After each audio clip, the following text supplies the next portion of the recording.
Hi Libra, welcome to October. And happy birthday if you're celebrating a birthday. This is Teresa from Tarot by T. So let's see. This month, Mercury moves direct on the 2nd. Pluto goes direct on the 8th. We have a full moon in Aries, which is in your 7th house of partnership, on the 9th.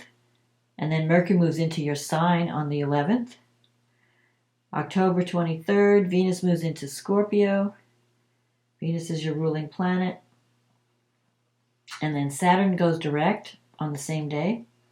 And then we have a new moon solar eclipse in Scorpio on the 25th. And then on October 30th, Mars goes retrograde in Gemini, where it will be. Mars has been in Gemini. It's going to be in Gemini until March. And it will retrograde until the end of the year, the end of January, actually. So we'll talk about that later when I get into the astrology. Let's see what the cards say for Libra. What does Libra need to know about love and relationships for the month of October? What is coming up for Libra?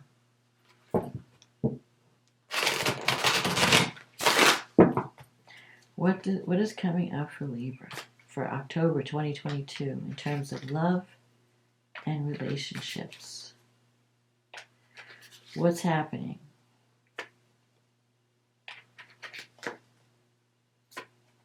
What is happening with Libra?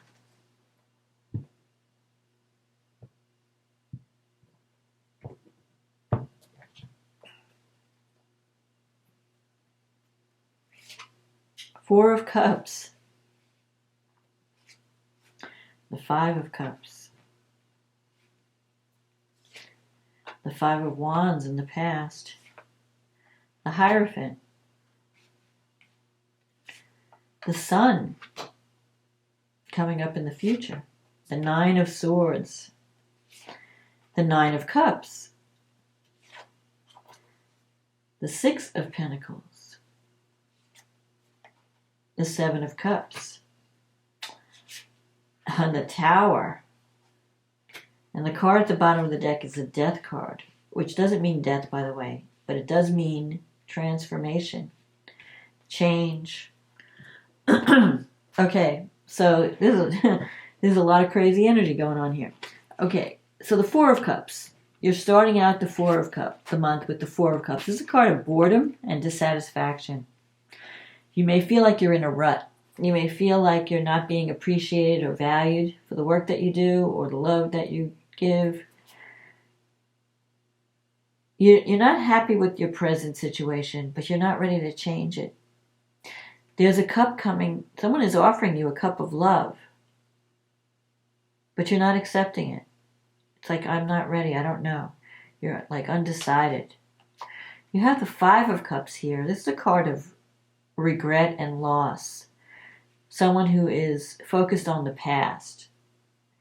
You may be focusing on whatever you've lost, a past relationship that ended, and you just can't get past it. So like, even though there's like opportunities for love in the present, you're not seeing it. You're just focused on what you've lost. And you're dwelling on that, on the sorrow of that loss.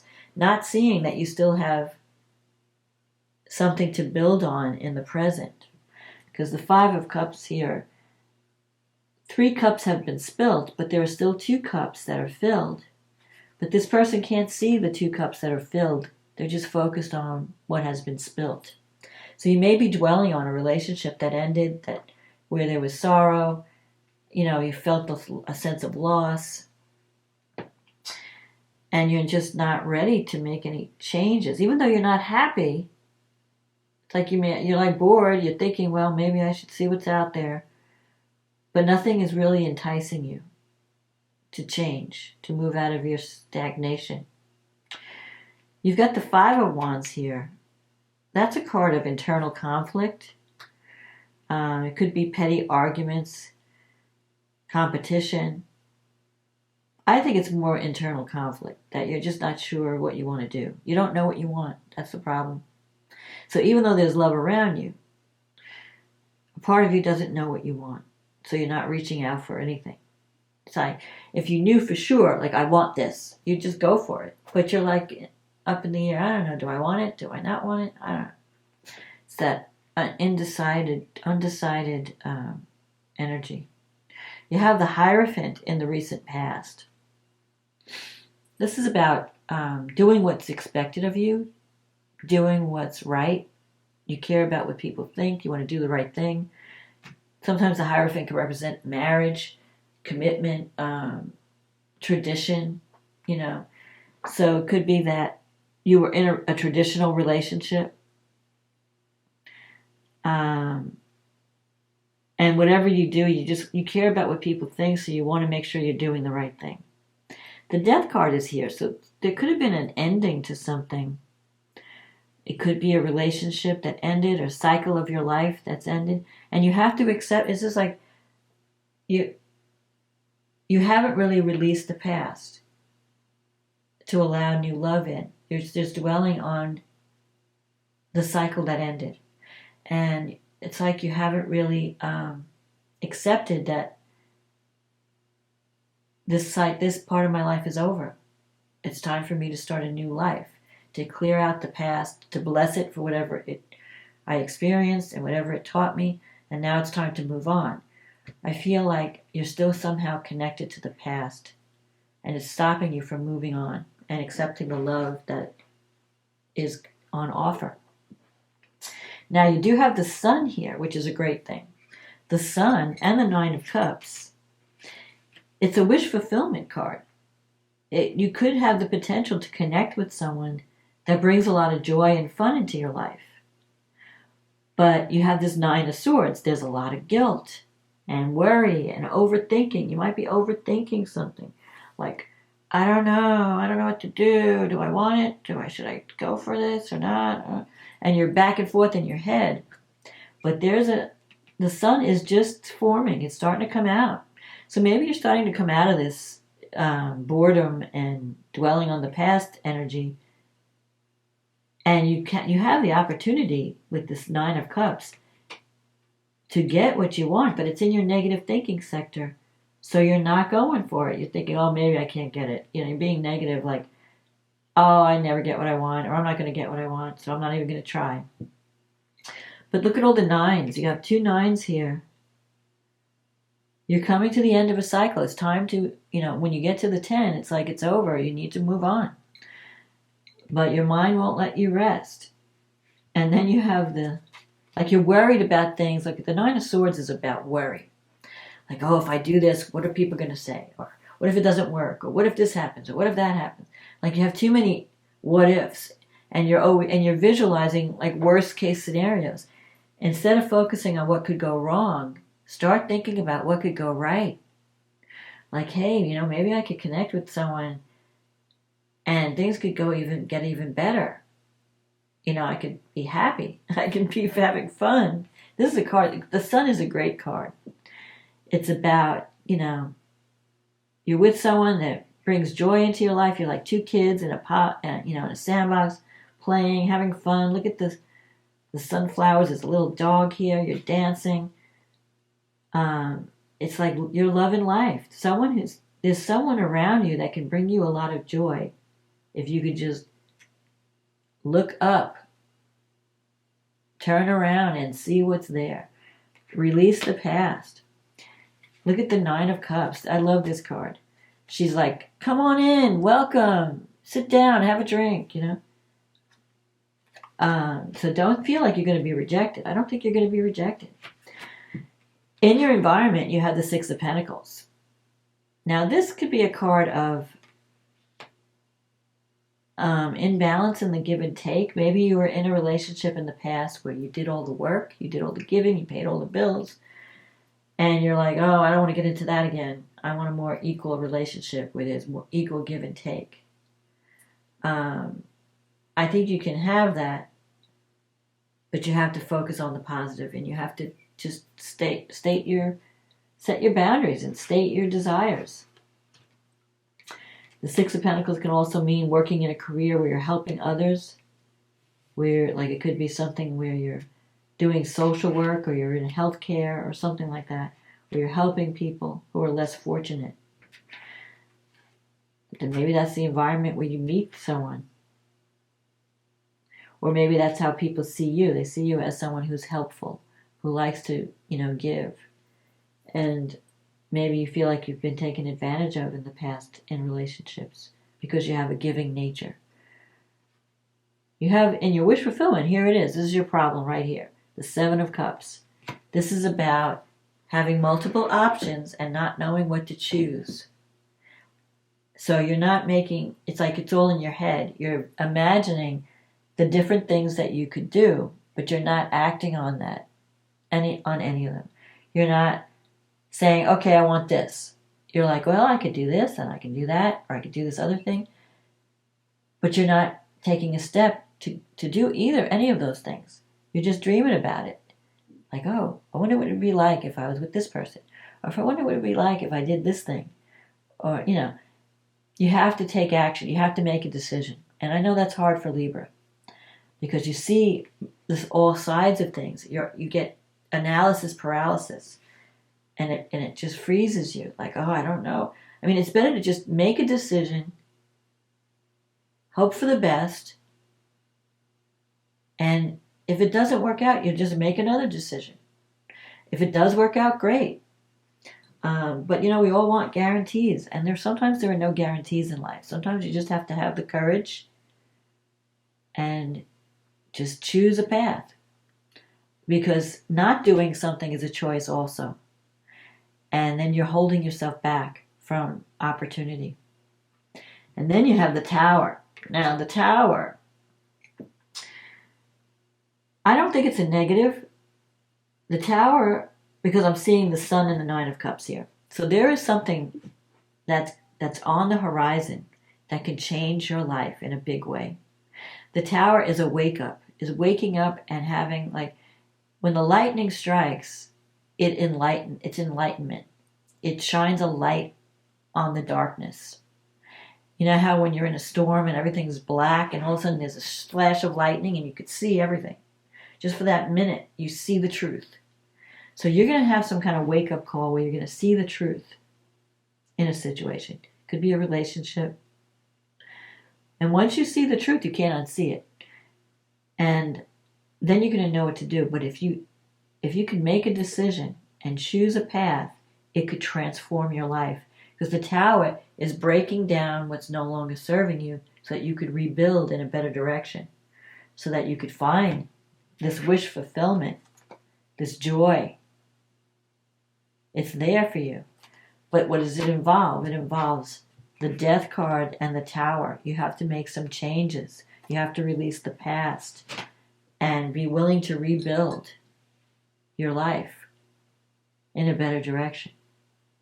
So that's what's happening this month. You're going to get some kind of flash of truth that's going to free you from this stagnation. And then if you have the courage to take action, you could be on a new path that's going to transform your life in a good way. So let's see what the angels have to say to Libra.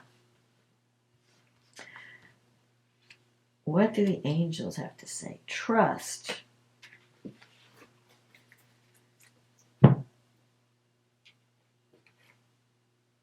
You are looking at a situation from purely a physical perspective, and therefore you cannot see the bigger picture and the blessings interwoven within this event. We, your angels, urge you to trust, for all will work out in the best way possible. Let go of your fear and apprehension and allow God's healing energy to flow to you. Trust, for all will heal in ways you never thought possible. So there it is. You may have a Tower moment of realization of what's true and what's not. And then, if you trust that you're on the right path, follow your heart. It will lead you to joy. Okay, let's see what the astrology has to say for you. So Mercury's been in Virgo in your 12th house. So you've been doing a lot of psychological thinking. You've been keeping your thoughts to yourself. You've been really running doing a lot of thinking. Now this new moon, full moon, is in your 7th house.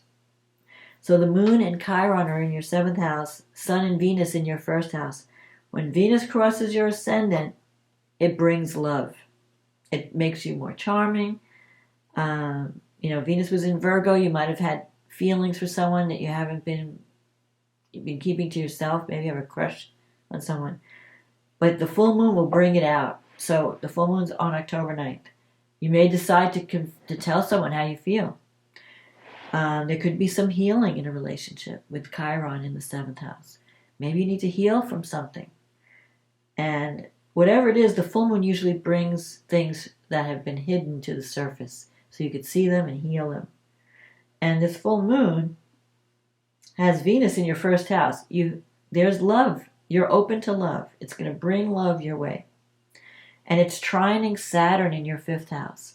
5th house is the house of romance, creative self-expression, children.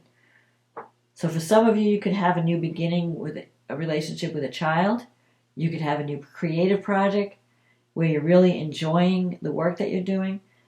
Or it could be a new romance with someone that's very mature and stable and can bring, and it could be something that lasts. You could be starting something that will last with Saturn. Saturn is squaring Uranus. It's been squaring Uranus all year, but this is the final hit when Uranus and Saturn are getting close enough to make an impact. After that, Saturn's going to move on to Pisces, and you won't have this challenge. The challenge is to break free. And Uranus is in your 8th house. That's the house where you confront your demons. Uranus wants to free you from your fears, your obsessions, your psychological blocks, any kind of hang-ups you have around money, either earning it or other people's money, or there could be some sudden developments where maybe you inherit money or you get some kind of financial abundance in some way from a partner or an insurance payout, maybe even grant money. Whatever it is, it's going to free you to do something creative with your life. Mercury is in Virgo. It's trining Pluto. It's in your 12th house. It's trining Pluto in your 4th house. There have been major changes going on with your home and your family. You may have to revisit. You may be revisiting patterns from childhood, family issues, and healing from them. Mars is in your 9th in Gemini. So it's going to be in Gemini for like 6 months, 6 or 7 months. And Mars is going to go retrograde at the end of this month. So you may be deciding to maybe go back to school and pick up some new skills. Or maybe you decide to travel, go back to a place because it's a retrograde. You might be rethinking where you live. You might be thinking, I want to move. You might be thinking, I need more education to advance in my career. You may want to travel. Or you may be connecting with people from foreign cultures, from different places. You have Neptune in the 6th house, and Mars is squaring Neptune. So Neptune can make you feel low energy. Like you may have all these plans, but you may not have the energy, especially when Mars is retrograde. So now's the time to plan and to make a strategy, but don't really launch something big until next year when Mars is direct. It goes direct at the end of January, but then it really gets out of its shadow by March. So by the spring would be a good time to implement your plans. With Neptune in the 6th, there could be some confusion in your work environment or even with health. Maybe you're feeling run down and you don't know what's wrong and your doctors don't know what's wrong. Maybe you just need something, you need to rest. Maybe you've been working too hard and you just need rest and fresh air and something new in your life to make you enthusiastic again. Then we have this solar eclipse. So Mercury then moves into Libra, your 1st house, and then Venus moves into Scorpio, your 2nd house, and we have the solar eclipse on the 25th, and that's in your 2nd house as well. So that's about your financial sector. You can have a new beginning. Maybe there's like a new opportunity to make money. You get a promotion, get a new job, or you decide that it could even be a new love. Something is bringing abundance into your life. And it's making you feel more secure about yourself, more confident. Because Venus in the second house brings money, brings abundance. And you have this new beginning. You have this opportunity for a new start, a powerful new beginning. Because Venus is squaring Pluto. Pluto's in the 4th house, so there could be some power struggles with the people you share your home with home and family. So you may have some things to work out.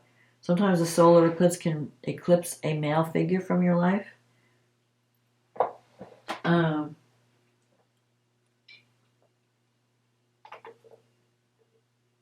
But Venus is trining Mars in the night. So I don't know. It's kind of a sexy time when Venus trines Mars. So you can have some kind of relationship that affects your self-esteem in a positive way. Makes you feel better about yourself. Jupiter is in your 7th house when it's in Aries. It's been going back and forth from Pisces to Aries, but it's going to move back into Aries this year, at the end of the year. And Jupiter in the 7th can bring a partner that is financially stable. So you could be attracting someone who is not neat. Like if in the past you were in relationships where the other person didn't have a lot of money, you were paying the bills and everything, that may end. You might attract someone that is equally as financially abundant as you are. So you attract a wealthy partner when Jupiter's in the 7th. And you attract someone who is very optimistic, very adventurous. You know, you might be doing a lot of things like going places, traveling, exercising, hiking, if you meet someone new. Saturn's going through the 5th house, so you've been so busy working, you haven't had time for fun. Uranus wants you to break out of that. Uranus wants you to find intimacy and don't make work an excuse to avoid it. So I feel like there's big changes coming for you, Libra, this month, because you're no longer going to be following a path that isn't right for you. You're going to release the worry, release the past, release the guilt, and have a new start that's going to bring fun and joy back into your life. So stop living in your head and make a decision and take action, and you can have a brand new life. So that's my forecast, Libra. I hope you enjoyed this reading. If you did, click on the like button, leave a comment, click on the subscribe button. This is a general reading, so it may not resonate for everyone. If you want a private reading where we deal with your issues, click on the link in the description box. It'll take you to my website, and we can get you on the schedule. In the meantime, I want to thank you for supporting this channel. Have a wonderful birthday if you're celebrating in October, and enjoy October, and I'll talk to you again next month. Okay, bye now.